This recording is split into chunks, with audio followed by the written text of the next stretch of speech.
ನಿಮ್ಗೆ ಚಿಂತನೆ ಹೇಗೆ ಬಂತು ಇದು ನಾನು ವೇದಿಕೆ ಮೇಲೆ ತಗೊಂಡು ಹೋಗ್ಬೇಕು ಅಂತ? ಈ ಚಿಂತನೆ ಹೇಗೆ ಬಂತು ಅಂದರೆ, ಒಂದು ಸಾರಿ ಹರಪನಹಳ್ಳಿಯಲ್ಲಿ ಸಂತೆ ಮಾರ್ಕೆಟಲ್ಲಿ ಒಂದು ದುರ್ಗಮ್ಮನ ಗುಡಿ ಇತ್ತು. ಅಲ್ಲಿ ನೃತ್ಯ ಮಾಡ್ತಾ ಇದ್ವಿ. ನೃತ್ಯ ಮಾಡುವಾಗ ಪೊಲೀಸ್ ಬಂದು ನಿಂತ್ಕೊಂಡ್ಬಿಟ್ಟ ಅಲ್ಲಿ. ಎಸ್ ಐ ಅಂತ ನಂಗೆ ಗೊತ್ತಿಲ್ಲ ಅವನು ಬಂದು ನಿಂತ್ಕೊಂಡು ನೋಡ್ತಾ ಇದ್ದ. ನನಗೆ ಜೀವ ಡಬ ಡಬ ಡಬ ಪೊಲೀಸರು ಬಂದುಬಿಟ್ಟಾರೆ, ನಾವಿಲ್ಲಿ ಆಡೋದಕ್ಕೆ ಎಲ್ಲಿ ತಗೊಂಡೋಗಿ ಒಳಗೆ ಹಾಕ್ಬಿಡ್ತಾರೋ ಏನೋ ಅಂತ ಜೀವ ಡಬ ಡಬ ಡಬ. ನನಗೆ ಮೊದಲೇ ಕಾಕಿ ಬಟ್ಟೆ ಕಂಡ್ರೆ ಭಯ. ಕಂಡಕ್ಟ್ರ್ ನೋಡಿದ್ರೇ ನಮ್ಮ ಅಮ್ಮನ ಸೆರಗನಾಗ ಬಚ್ಚಿಟ್ಕೊತಿದ್ದೆ ನಾನು, ಅಷ್ಟು ಭಯ ನನಗೆ. ಅವರೇ ಬಂದು ನಿಂತ್ಬಿಟ್ಟಾರಲ್ಲ ಅಲ್ಲಿ.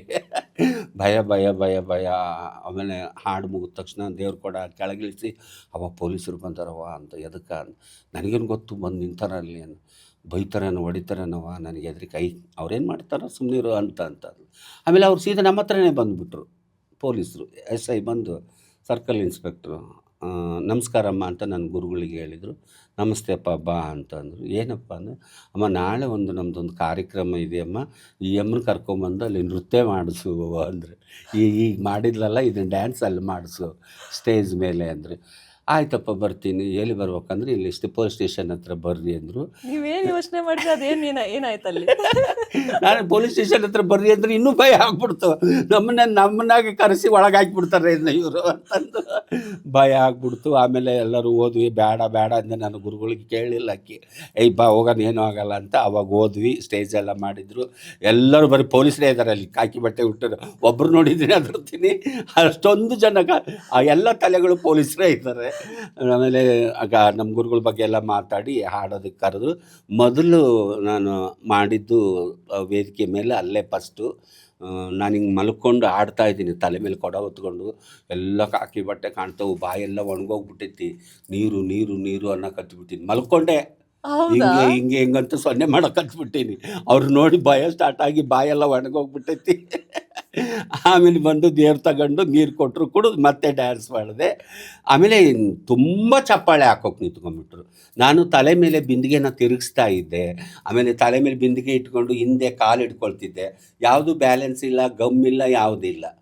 ತುಂಬಿದ ಕೊಡನ ಅಲಂಕಾರ ಮಾಡಿದ ದೇವ್ರದ್ದು ಅದು ಇಟ್ಕೊಂಡು ಮಲ್ಕೊಂಡು ಹಾವು ಸುತ್ತರ್ದಂಗೆ ಸುತ್ತರಿತಾ ಇದ್ದೆ. ಕುಂತು ಎದ್ದೊಳೋದು, ಹಿಂಗೆ ಹಿಂಗೆ ಹಿಂಗೆ ಮಾಡೋದು, ದೇವ್ರ ಕೊಡ ಹೊತ್ಕೊಂಡು. ಅದೆಲ್ಲ ಜನಗಳಿಗೆ ಆಕರ್ಷಣೆ ಆಗ್ತಾಯಿತ್ತು. ಅವ್ರು ಚಪ್ಪಾಳೆ ಹೊಡೆದಂಗೆಲ್ಲ ನಾನು ಜಾಸ್ತಿ ಮಾಡಿಬಿಟ್ಟು ಇನ್ನೂ ಕುಣಿಯೋದು. ಆವಾಗ ನನಗನ್ನಿಸ್ತು ಇದಕ್ಕೊಂದು ಬೆಲೆ ಇದೆ, ಇದು ಒಂದು ಕಲೆ, ಇದನ್ನು ಹಿಂಗೇ ಮುಂದುವರ್ಸ್ಕೊಂಡು ಹೋಗ್ಬೇಕಂತ ನನ್ನ ಗುರುಗಳ ಸಹಾಯದಿಂದ ಅದನ್ನು ಮುಂದೆ ರಾಜ್ಯ ಹೊರ ರಾಜ್ಯ ಎಲ್ಲ ಕಡೆ ಮಾಡಿ ಬಂದೆ. ಅಮ್ಮ, ಆಮೇಲೆ ನೀವು ಅದಾದ್ಮೇಲೆ ಅಧ್ಯಕ್ಷರಾಗ್ತೀರಾ ಜಾನಪದ. ಸೊ ಇವತ್ತು ಜಾನಪದ ಕಲೆ ಮೊದಲು ಸದಸ್ಯಳಾಗಿದ್ದೆ ನಾನು. ಹೌದಾ? ಮೊದಲು ಸದಸ್ಯಳಾಗಿದ್ದೆ 2 ವರ್ಷ. ಸದಸ್ಯಳಾದ ಮೇಲೆ ಅಧ್ಯಕ್ಷಳಾಗಿದ್ದು. ಅದಾದ ನಂತರ ಇವಾಗ ಜಾನಪದ ಕಲೆ ಬಗ್ಗೆ ಮಾತಾಡ್ಬೇಕು ಅಂತ ಅಂದ್ರೆ ಅದರ ಪರಿಸ್ಥಿತಿ ಏನು ಇವತ್ತು? ಅದು ಕಳೆದು ಹೋಗ್ತಾ ಇದೆಯಾ? ಕಳೆದು ಹೋಗ್ತಾ ಇಲ್ಲ, ಉಳಿತಾ ಇದೆ. ಅಸಭ್ಯವಾಗಿ ಉಳಿತಾ ಇದೆ. ಅಂದರೆ ಯಾವುದೋ ಒಂದು ಜಾನಪದ ಹಾಡನ್ನು ತಗೊಂಡು ಈಗಿನ ಯುವ ಕಲಾವಿದರು ಏನಿದ್ದಾರೆ ಅದರ ದಾಟಿನೇ ತಪ್ಪಿಸ್ಬಿಡ್ತಾರೆ. ಅಶ್ಲೀಲ ಪದಗಳನ್ನು ಅದರೊಳಗೆ ಹಾಕ್ಕೊಂಡು, ಅಶ್ಲೀಲ ಪದಗಳನ್ನು ಬಳಸ್ಕೊಂಡು, ನಾಡೈವರ ಓ ನೀ ನನ್ನ ಲವ್ವರ, ಈ ಥರದ ಹಾಡುಗಳು, ಜಾನಪದ ಹಾಡುಗಳನ್ನು ಈ ಥರ ಒಂದು ವಿಚಿತ್ರವಾಗಿ ಮಾಡ್ತಕ್ಕಂಥ ಕೆಲಸಗಳು ಈಗಿನ ಯುವಕರಿಗೆ ಅದೇ ಬೇಕಾಗ್ಬಿಡುತ್ತೆ. ಅದು ಒಂದು ಸ್ವಲ್ಪ ಬೇಗ ಪಾಪ್ಯುಲರ್ ಆಗಿಬಿಡೋಣ ಅಂತ.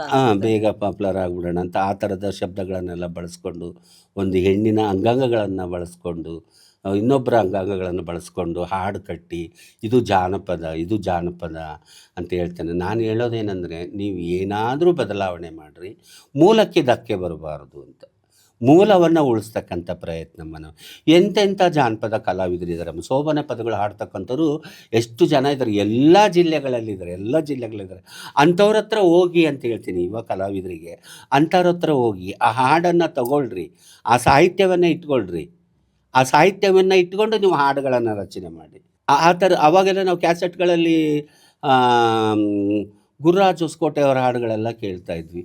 ಕ್ಯಾಸೆಟ್ಗಳು ಹಾಕ್ಕೊಂಡು ಕಣ್ಣಲ್ಲಿ ನೀರು ಬರ್ತಾ ಇತ್ತು. ಹೌದು, ಅವ್ರು ಹಾಡ್ತಕ್ಕಂಥ ಹಾಡುಗಳು ಕಣ್ಣಲ್ಲಿ ನೀರು ಬರ್ತದೆ. ಎಷ್ಟು ಕ್ಯಾಸೆಟ್ಗಳ ಮಾರಾಟ ಆಗ್ತಾ ಇದ್ದವು. ಅವಾಗ ಆ ಥರದ ಕ್ಯಾಸೆಟ್ಗಳು ಮಾರಾಟ ಆಗ್ತಿದ್ವು. ಇವಾಗ ಯೂಟ್ಯೂಬ್ಗಳಲ್ಲಿ ಅದರಲ್ಲಿ ಈ ಥರದ ಹಾಡುಗಳು ಪಾಪ್ಯುಲರ್ ಆಗ್ತಾ ಇದೆ. ದಯವಿಟ್ಟು ಮೂಲಕ್ಕೆ ಧಕ್ಕೆ ತರಬೇಡ್ರಿ. ನೀವೇನಾದರೂ ಮಾಡಿರಿ, ಮೂಲವನ್ನು, ಜಾನಪದ ಮೂಲವನ್ನು ಉಳಿಸ್ರಿ ಅಂತ ನಾನು ಕೇಳ್ಕೊಳ್ತೀನಿ.